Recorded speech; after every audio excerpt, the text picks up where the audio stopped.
किसान King DK19 3 phase digital starter. Wiring आणि setting प्रक्रिया. पॅनलची वायरिंग माहिती मार्गदर्शन. 1. Input wiring. पॅनलला मुख्य फेज इनपुट जोडण्यासाठी दिलेल्या कनेक्टरला RYB या क्रमाने तारा जोडा. 2. Output wiring. Motor cables output कनेक्टर्सना RYB क्रमाने जोडा. 3. SPP. SPP म्हणजे फेज चेक किंवा फेज सेटिंग आहे. याचा अर्थ 3 फेज RYB योग्यरित्या जोडलेले नाहीत किंवा फेज सिक्वेन्स चुकीचा आहे. SPP डिस्प्लेवर काय करावे? तुमच्या वायरिंगची तपासणी करा. निळी आणि लाल वायर आपसात बदलून RYB सिक्वेन्स योग्य करा.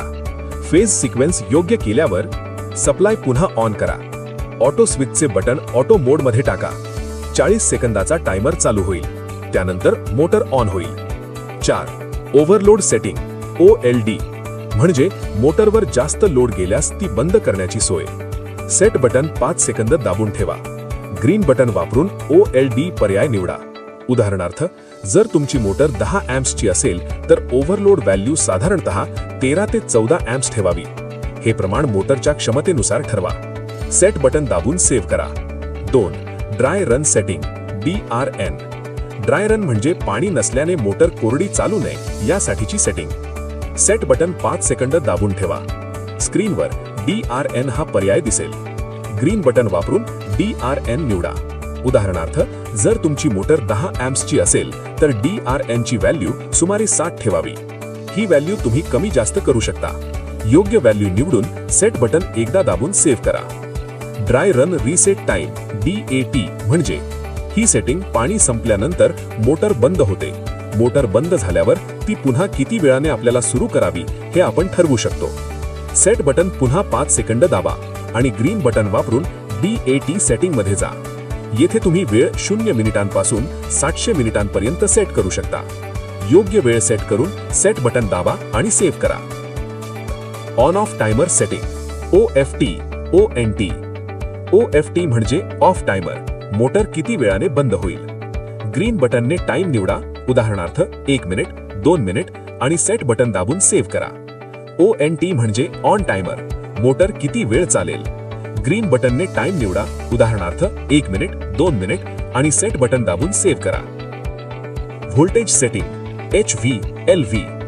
HV म्हणजे हाय व्होल्टेज लिमिट. उदाहरणार्थ 460 व्होल्ट. LV म्हणजे लो व्होल्टेज लिमिट. उदाहरणार्थ 240 व्होल्ट.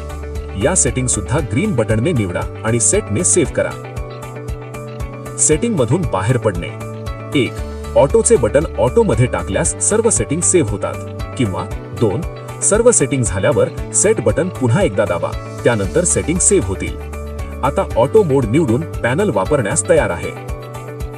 मोटर सुरू करणे. ग्रीन बटन ऑन केल्यावर मोटर सुरू होईल. स्क्रीनवर विविध इंडिकेशन्स दिसतील, जसे SPC current sensing, all timer light इत्यादी. 8. जर आपल्याला पॅनलमधील कोणतीही सेटिंग नको असेल तर ऑटो पॅनलचे लाल बटन 10 सेकंद दाबून ठेवा. डिस्प्लेवर POF नाव दिसेल.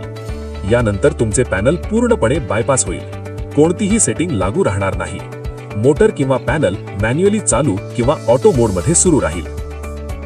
सेटिंग मध्ये केलेले बदल काढून टाकण्याकरता सेट बटन दाबून ठेवा. त्यानंतर मुख्य सप्लाय पुन्हा चालू करा. त्यानंतर सर्व लाईट चालू होऊन बंद होतील. त्यानंतर सेट बटन सोडून द्या. स्क्रीनवर RST असा मेसेज येईल आणि टायमर बंद होईल. सेटिंग मधून बाहेर पडणे. 1. सर्व सेटिंग झाल्यावर सेट बटन पुन्हा एकदा दाबा. त्यानंतर सेटिंग सेव्ह होतील. किंवा 2. ऑटोचे बटन ऑटो मध्ये टाकल्यास सर्व सेटिंग सेव्ह होतात.